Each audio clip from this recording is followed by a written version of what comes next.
दोस्तों, 45 साल की एक महिला होती है। वो अपने कमरे में लेटी हुई थी। करीब रात के 1 बजे वो एक खिलौने से संबंध बना रही थी। संबंध बनाते समय वो जो उसे दर्द होता था, उससे वो अजीब अजीब सी आवाज़ें निकाल रही थी। बगल वाले कमरे में उस औरत का दामाद सो रहा होता है। रात के समय वो वॉशरूम के लिए निकलता है तो देखता है कि उसकी सास के कमरे से अजीब अजीब सी आवाज़ें आ रही हैं। वो अपने सास के कमरे की तरफ बढ़ता है और खिड़की से झांक कर देखने लगता है तो वो दंग रह जाता है। वो देखता है कि उसकी सास एक खिलौने के साथ संबंध बना रही होती हैं। अब यह सब देखकर वो सोचने पर मजबूर हो जाता है कि मेरी सास इस उम्र में भी क्या ऐसा रोजाना करती हैं। वो सोचता है कि दरवाज़ा खटखटाऊं, लेकिन फिर रुक जाता है। उसके बाद वॉशरूम चला जाता है। वॉशरूम से आने के बाद फिर वो मंजर देखने लगता है। अभी तक उसकी सास संबंध बना रही होती हैं। वो दरवाज़ा खटखटाकर तुरंत अपने कमरे में जाकर सो जाता है। जब उसकी सास को कुछ आहट मिलती है तो वो तुरंत ही दरवाज़ा खोलती हैं और अपने दामाद के कमरे की तरफ पहुंच जाती हैं। जब वो अपने दामाद के कमरे में पहुंचती हैं तो उनके बीच में एक ऐसा कांड हो जाता है जिसकी कोई कल्पना भी नहीं कर सकता। जी हाँ दोस्तों, जब आप लोग सुनेंगे तो शायद आप लोगों को भी बहुत हैरानी होगी, इसलिए इस वीडियो को पूरा ज़रूर देखिएगा। इस वीडियो के अंत में आप लोगों को एक बहुत बड़ी सीख मिलने वाली है। तो आइए जानते हैं पूरी घटना इस वीडियो में। लेकिन वीडियो में आगे बढ़ने से पहले बस वही छोटी सी रिक्वेस्ट, वीडियो को लाइक नहीं किए तो वीडियो को लाइक कर दीजिए, चैनल को सब्सक्राइब नहीं किए तो सब्सक्राइब कर दीजिए, जिससे मेरा हौसला बढ़ता रहे। दोस्तों, रायगढ़ में एक परिवार होता है। उस परिवार के मुखिया का नाम किशोर सैनी होता है, जिसकी उम्र 60 साल की होती है। उनके अंदर काम करने की इच्छा मर चुकी होती है। उनकी पत्नी होती है। उनकी पत्नी का नाम कविता होता है। कविता की उम्र 45 साल की होती है, लेकिन उसकी उत्तेजना अभी खत्म नहीं हुई थी। काम करने की वासना अभी भी उसके अंदर जागृत होती है। वो हमेशा अपने ख्वाहिशों को मार दिया करती थी और अंदर ही अंदर तड़पती रहती थी। कविता की एक बेटी होती है। उसकी शादी वो पास ही के गांव में एक लड़के से कर देती है।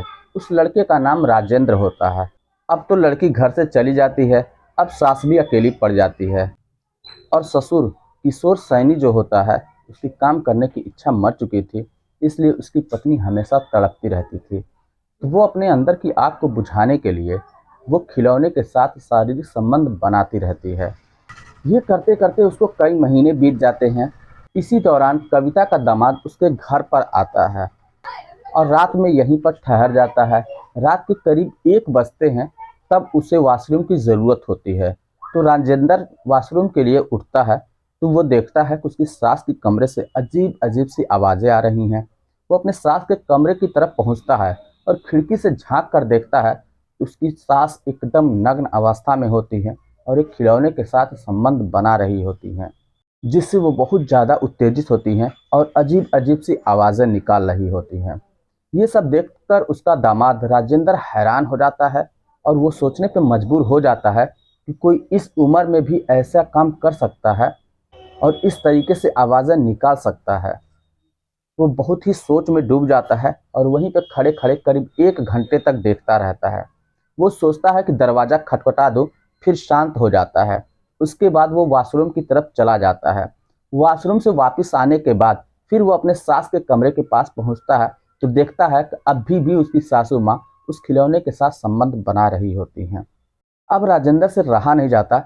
वो अपनी सास का दरवाज़ा खटखटाकर अपने कमरे में तुरंत वापस आता है और अपने दरवाजे को ज़ोर से बंद कर लेता है। अब उसकी सास को कुछ आहट लगती है कि कोई देख रहा था। वो तुरंत ही उस खिलौने को हटाती हैं और फिर अपने कमरे से बाहर आकर अपने दामाद के कमरे की तरफ बढ़ती हैं। तो अपने दामाद का कमरा खटखटाती हैं तो अंदर से दामाद कमरा खोल देता है। अब उसकी सास उसके कमरे में पहुंच जाती हैं। अब कविता राजेंद्र से कहती है कि अरे बेटा, तुम्हें नींद नहीं आ रही है? तो राजेंद्र कहता है, क्या बताऊं, कुछ दिमाग में बातें चल रही थी, इसी वजह से मुझे नींद नहीं आ रही थी। अभी मैं थोड़ी देर बाद सो जाऊंगा। उसके बाद उसकी सास भी वहीं पे बैठ जाती हैं और दोनों आपस में बातचीत करना शुरू कर देते हैं। बातचीत करते करते बात इतनी आगे बढ़ जाती है कि कविता अपने दामाद को सारी बात बता देती है कि तुम्हारे ससुर की जो शारीरिक शक्ति है वो क्षीण हो चुकी है, वो तो कुछ कर नहीं सकते और मैं बाहर किसी के साथ कुछ कर नहीं सकती, इससे अच्छा है कि मैं खिलौने के साथ ही संबंध बना लेती हूँ। अब ये सब जब राजेंद्र सुनता है तो वो कहता है, हाँ सासू माँ, मैं यही चीज़ देख कर आया हूँ, अभी कुछ समय पहले वॉशरूम के लिए उठा था और उसी के बारे में मैं सोच रहा हूँ। फिर उसके बाद दोनों धीरे धीरे आगे और भी बहुत सारी बातें करते हैं। धीरे धीरे बातें नज़दीकियों में बढ़ती चली जाती हैं। अब एक दूसरे को छूने तक की नौबत आ जाती है। जब कविता राजेंद्र को स्पर्श करती है तो राजेंद्र के अंदर पहले से उत्तेजना भरी होती है, वो और ज़्यादा भड़क जाती है। अब ना चाहते हुए भी राजेंद्र अपने आप पर काबू नहीं पा पाता और वो भी अश्लील हरकतें करना शुरू कर देता है। इस तरीके से दोस्तों दोनों करते करते अपने अपने कपड़े धीरे धीरे उतारने लगते हैं। सभी कपड़े जब उतार लेते हैं, बिल्कुल नग्न अवस्था में हो जाते हैं, तो दोनों शारीरिक संबंध बनाना शुरू कर देते हैं।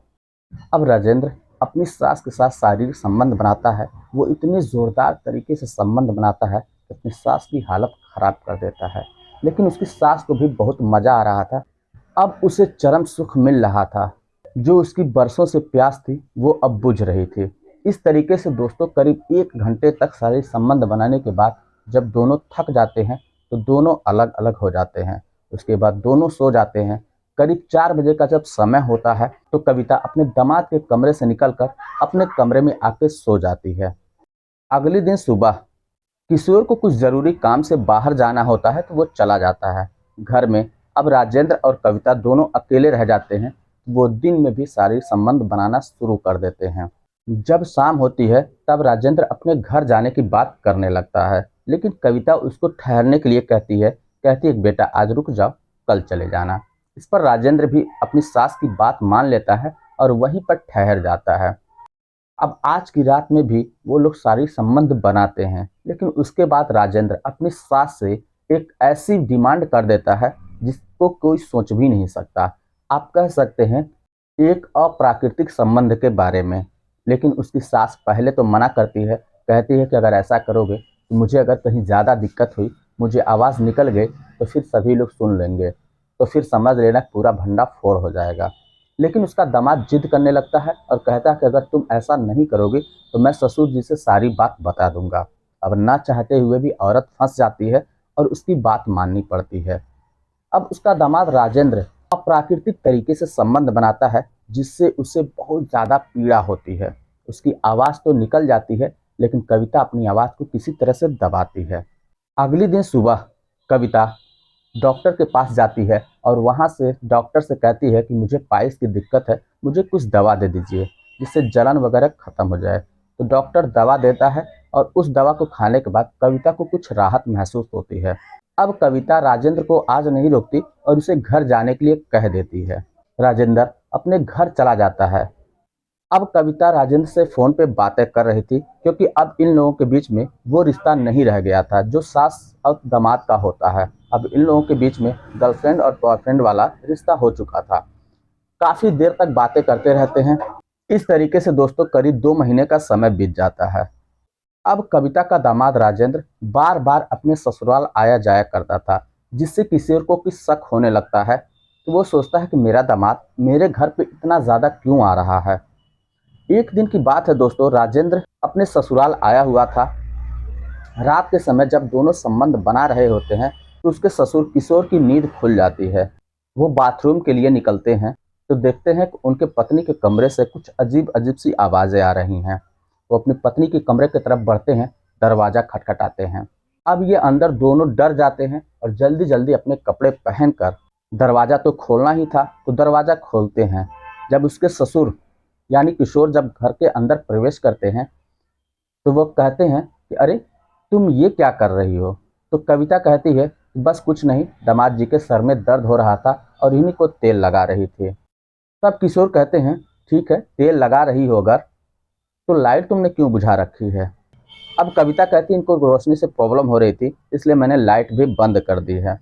अब ये सारी बातें सुनकर किशोर को समझते देर नहीं लगती, इन लोगों के बीच में कुछ गलत हो रहा था, क्योंकि आवाज़ें भी उसी तरीके की आ रही थी। जब सुबह होती है तो किशोर अपने दामाद को धक्के देकर बाहर निकाल देता है और कहता है खबरदार, आज के बाद अगर तुम मेरे घर पर आए तो फिर मुझसे बुरा कोई भी नहीं होगा। और अगर तुमने बात नहीं मानी तो मैं अपनी बेटी को भी बात बता दूंगा और पुलिस को भी कंप्लेंट कर दूंगा। अब उसका दामाद राजेंद्र भी समझ जाता है कि अब मामला बिगड़ने वाला है, तो फिर वो वहाँ से चला जाता है और फिर कभी लौटकर अपने ससुराल नहीं जाता। तो दोस्तों, ये रही कहानी। कब किसका मन बिगड़ जाए, किसका कैसा हो जाए, किसके साथ क्या कर जाए, कुछ कहा नहीं जा सकता। समाज में ऐसी भी घटनाएं हो रही हैं। इस कहानी को सुनाने का मतलब किसी के दिल को ठेस पहुंचाना नहीं था, बस आप लोगों को सचेत और जागरूक करना था। वैसे आप लोगों की क्या राय है, आप लोग हमें कमेंट बॉक्स में लिखकर ज़रूर बताइएगा। चलिए फिर मिलते हैं नेक्स्ट वीडियो में, तब तक के लिए जय हिंद।